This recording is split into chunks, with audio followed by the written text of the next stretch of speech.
The first Masters that I ever attended was 2011. I was assigned to work on Live from the Masters on Golf Channel. That was the first major I ever attended. For many years, Golf Channel rented out space at Augusta Country Club next door to Augusta National, and they would build out a temporary studio in a historic building called the Wallace House. This was because Augusta National had limited space at the time for television networks, and they limited the number of credentials they would issue for the Masters. So I was told I'd be hosting segments of Live From at the Wallace House, and I assumed when I traveled to Augusta that I would not actually get on the grounds at Augusta National. I thought my whole week would be spent at Augusta Country Club.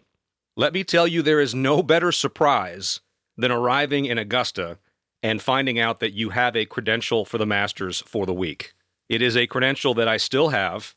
I ended up working the Masters 10 times for Golf Channel and or Westwood One, starting with Charles Schwartzel and that win in 2011, and ending with Dustin Johnson setting records at the November Masters of 2020. And I still have all of those credentials saved. As this episode goes to press, the 2023 Masters is just getting started. So we'll talk about recent history, we'll talk about the live players in the field, and what to expect this week at the Masters.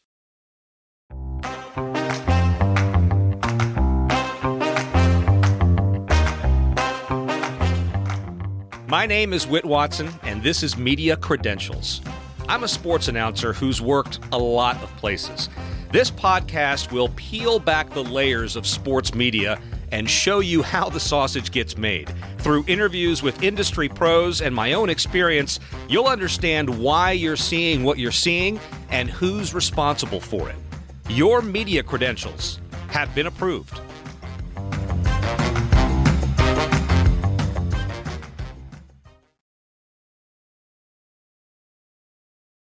Welcome into Media Credentials. If you listened to the very first episode of this podcast called Hi Hello, you already know what my role was at the Masters over the years. After the 2011 tournament, when I was on the desk for Golf Channel, I got an offer from Westwood One to interview players for the radio and digital broadcast.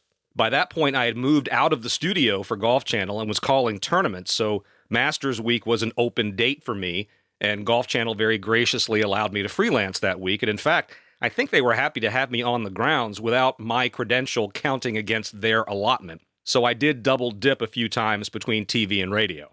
On that note, thank you to Molly Solomon at Golf Channel for being flexible and approving that arrangement. And thank you to Howard Deneroff and Mike Eby at Westwood One for bringing me in.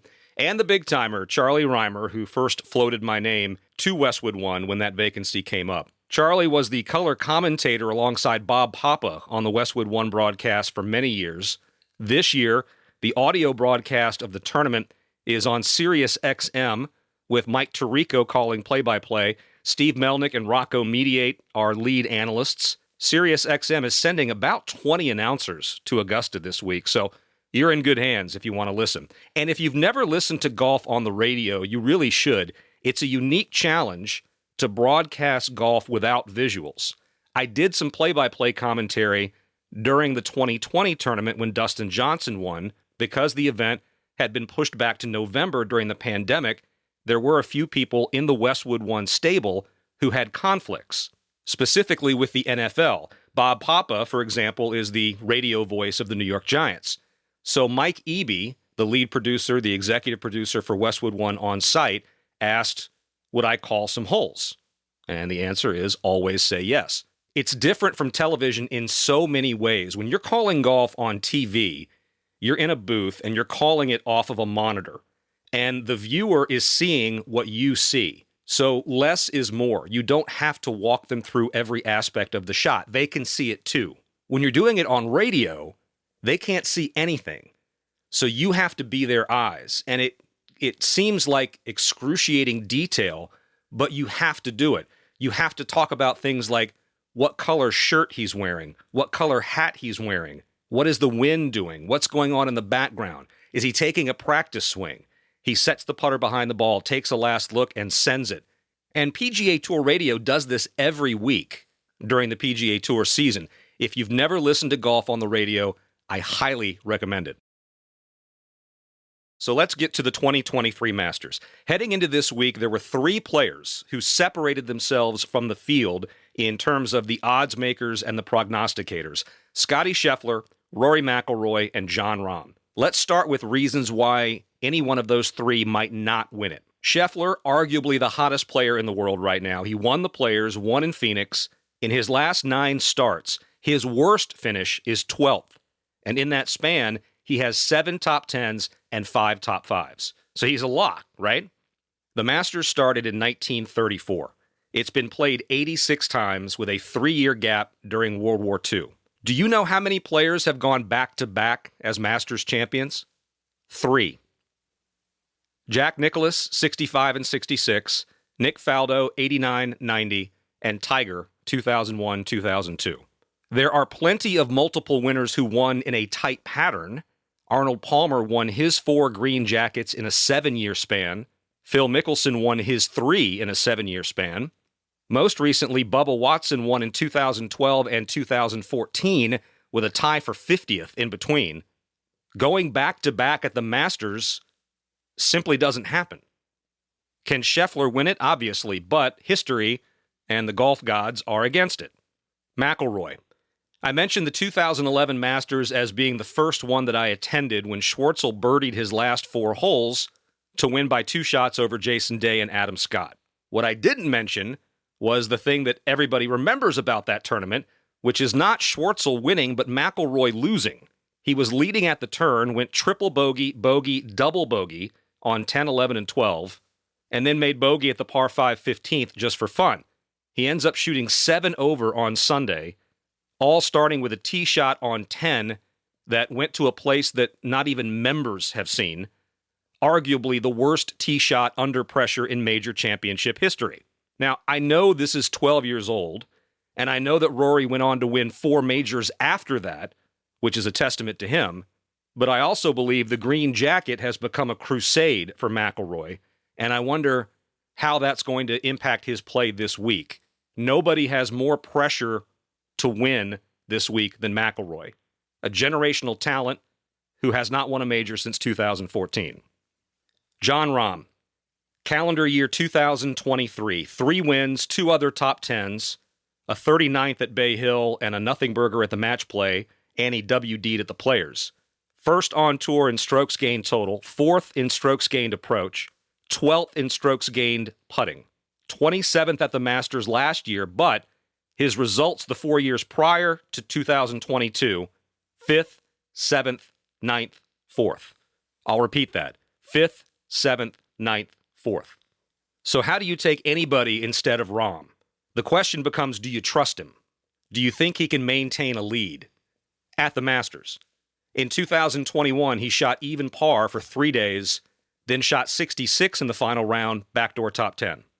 In 2020, he went 69-66, shared the lead after 2 rounds. On the weekend, he was 1 under, T7. In 2019, the Tiger year, Rahm actually didn't do anything wrong. 69, 70, 71, 68, finishing at 10 under, but Woods goes minus 13 and sets golf on fire. 2018, Rahm shot 75 Thursday, 65, 69 on the weekend to finish solo 4th. So again, I ask, do you trust him? Do you take his current form, which includes all those stats I just mentioned, or do you wonder about his history at Augusta National? One of the biggest storylines heading into this week, the players who left the PGA Tour in favor of LIV. That's 18 players out of 88. That's 20% of the field, including 6 former champions. Sergio Garcia, Dustin Johnson, Bubba Watson, Charles Schwartzel, Phil Mickelson, Patrick Reed. Would you be shocked if Bubba won it again? Or Patrick Reed? Or Dustin Johnson? 20% of the field, that's good math. There's a decent chance that the winner comes out of that group. What we don't know is how battle-tested they are. 54-hole events, no cuts, and not a lot of reps leading up to this week. And I've not even mentioned Cam Smith, completely under the radar. He won the Players and the Open Championship last year. He's not dead, he's just getting paid. And for that matter, Bryson DeChambeau and Brooks Koepka. 16 PGA Tour wins, 5 majors between them. Do you honestly think they won't be a factor? The key question for the LIV guys is how prepared they can possibly be, given that they've not played a lot of golf this year, they've never had to worry about making a cut, and they haven't played any golf courses that remotely resemble Augusta National. This may sound stupid, but this is a golf course that requires a certain level of golf fitness. It is not an easy walk. You've heard this a million times, but it's still true. Television cameras do not do the course justice. The elevation changes are dramatic. I can still remember the first time I stood on the 10th tee and looked down that fairway. If you walked to the front of the members' tees at 10 and rolled a basketball forward, it wouldn't stop for 300 yards. There's a reason why so many guys hit 3-wood off that tee. The LIV players are coming into the week having played 3 events all year at Mayakoba, in Tucson, and in Orlando. So nothing they've done this year can prepare them for Augusta National. They're relying on practice rounds and memory this week. Speaking of practice rounds and memory, Tiger Woods. I did a couple of radio interviews this week, and I was asked what I expected from Tiger, and I think the best case scenario is that he makes the cut. Since last year's Masters, when he made the cut and finished 47th, Tiger has made 3 official starts. He withdrew at the 2022 PGA Championship, shot 79 in the 3rd round in Tulsa, his worst score ever at a PGA. He missed the cut by 9 shots at the Open at St. Andrews, a golf course that he calls his favorite in the world. And he made the cut at his event, the Genesis in LA in February, finishing 45th. Now, I come not to bury Tiger, but to praise him. The fact that he's out there at all is sheer force of will. That car accident in Los Angeles, February 2021, that nearly cost him his leg, he had a rod inserted, pins and screws in his ankle. That came after 5 back surgeries, knee surgeries, ACL, MCL, pinched nerves, and that's only a partial list of what we know he's gone through. Tiger has alluded to this already. He'll be a part-time player for the foreseeable future. He'll play the Masters. He'll play major championships when he's eligible and healthy, but we're just not going to see him as we used to. He turns 48 in December. He's already making noises about joining the PGA Tour Champions when he turns 50, which will be the single greatest boost to any tour in history.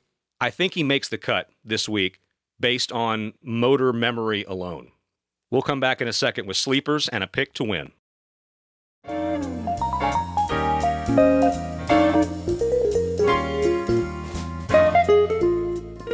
In just a few seconds, we'll have some closing thoughts on this episode, so stay tuned.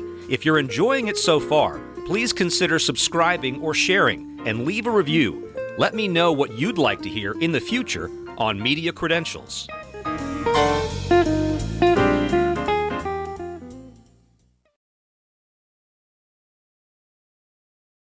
Sleepers in the field this week. You can't really call him a sleeper given that he's won 15 times on tour, including 2 majors, a Players, and a FedEx Cup, but I feel like Justin Thomas is flying under the radar this week. He leads the tour in strokes gained around the green. He's 11th in strokes gained tee to green.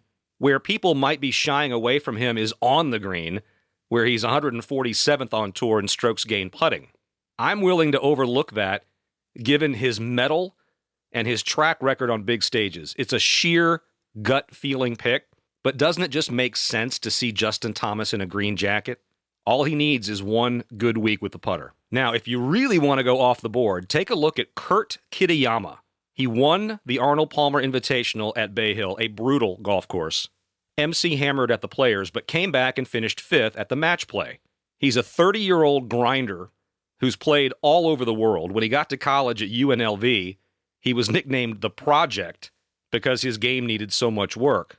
It is his first Masters, and in that sense, history is not on his side. The last player to win the Masters in his first appearance was Fuzzy Zeller in 1979. But as I said, he works. He's a grinder. And if there is to be a winner from outside the usual suspects, if this is a Danny Willett year, Kitayama is as good a pick as any.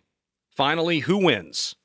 I have to go chalk. I am taking the player who currently ranks number 1 on the PGA Tour in the following categories: strokes gained total, birdie average, scoring average, back nine scoring average, a big one at Augusta. He leads the FedEx Cup standings, and he's won 3 times already this season. The third-ranked player in the world will become the 4th player from Spain to wear a green jacket. Your 2023 Masters champion is Jon Rahm.